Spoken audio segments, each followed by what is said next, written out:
ગઈ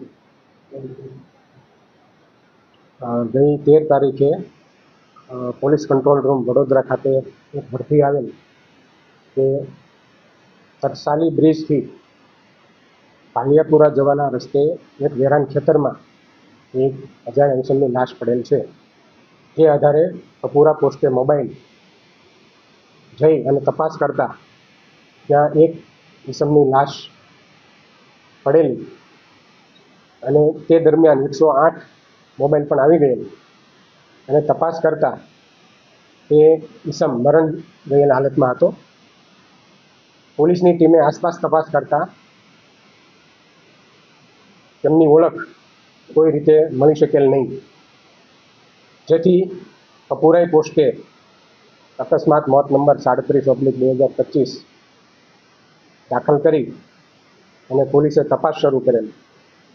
પોલીસે આસપાસના ગામોના ગ્રામજનો છે તેમના નિવેદનો નોંધેલ, કન્સ્ટ્રક્શન સાઇટો છે ત્યાં તપાસ કરેલ, ભંગારના વેપારીઓ છે તેમની પણ પૂછપરછ કરેલ, વાહન ચાલકો છે તેમની પૂછપરછ કરેલ. તેમ છતાં પણ કોઈ ફળદાયક હકીકત મળેલ નહીં, જેથી મરણ જનાર છે તેમની લાશના ફિંગરપ્રિન્ટ લેવડાવી અને FSL ખાતે મોકલી આપવામાં આવેલ. તેના આધારે જે અજાણ્યો ઈસમ છે તેની ઓળખ થયેલ તે દિનેશભાઈ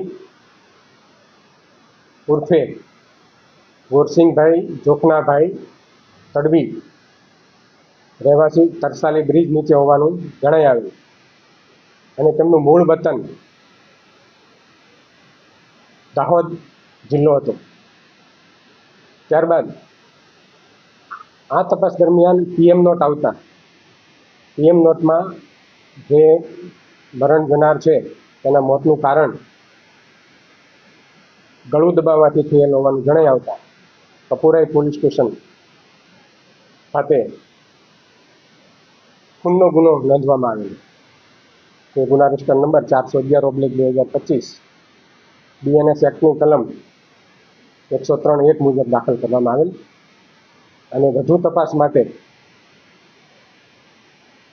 DCP ઝોન 3 અભિષેક ગુપ્તા સાહેબ તેમની LCB ટીમ તથા કપુરાઈ PI અને તેમની ટીમ બનાવી અને વિધિસરની તપાસ હાથ ધરતા એક શંકાસ્પદ ઈસમ મળી આવેલ. જે ઈસમની સઘન પૂછપરછ કરતા તેમણે જણાવેલ કે તેમની માતા પણ સજ્જનબેન તરસાલી બ્રિજ નીચે છેલ્લા 3 વર્ષથી રહેતા હતા અને તેમને આ જે મરણ જનાર છે તેમની સાથે સંબંધ હોવાની શંકાનો વહેમ રાખી અને આ ખૂન કરેલ હોય તેવું જણાવેલ. આરોપી છે નિલેશ સન ઓફ કાંતિભાઈ રાઠોડિયા, મૂળ રહેવાસી કરજણ, જિલ્લો ભરૂચના છે.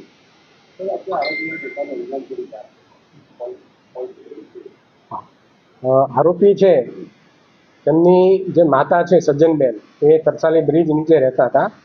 તેની આ મરણ જનાર સાથે સંબંધ હોવાની આ આરોપીને શંકા હતી. વધુમાં જે આરોપી છે તેને મરણ જનારે અગાઉ માર પણ મારેલો અને તેની સાયકલ છે એ પણ ગુમ કરી દીધેલી, વેચી દીધેલી. જેની આધારે તેમણે 12 તારીખે મોડી રાત્રે તરસાલી બ્રિજથી વડોદરા તરફના રોડ ઉપર સરકારી સ્કૂલ પાસે તેમને પથ્થર મારી અને ગળું દબાવી તેમની હત્યા કરી નાખેલ તેવી કબૂલાત કરી.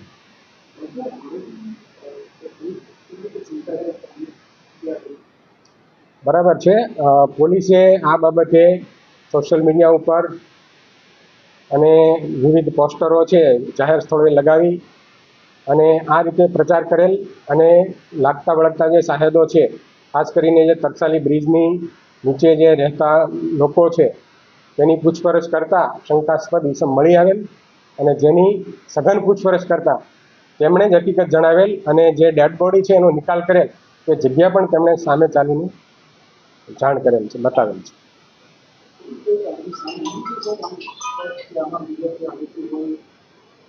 ના, આમાં બીજા કોઈ આરોપી હોવાનું હજી સુધી કોઈ તપાસમાં ખુલેલ નથી. આવા લેટેસ્ટ ન્યૂઝ જોવા માટે અમારી ચેનલને લાઇક અને સબસ્ક્રાઇબ કરો.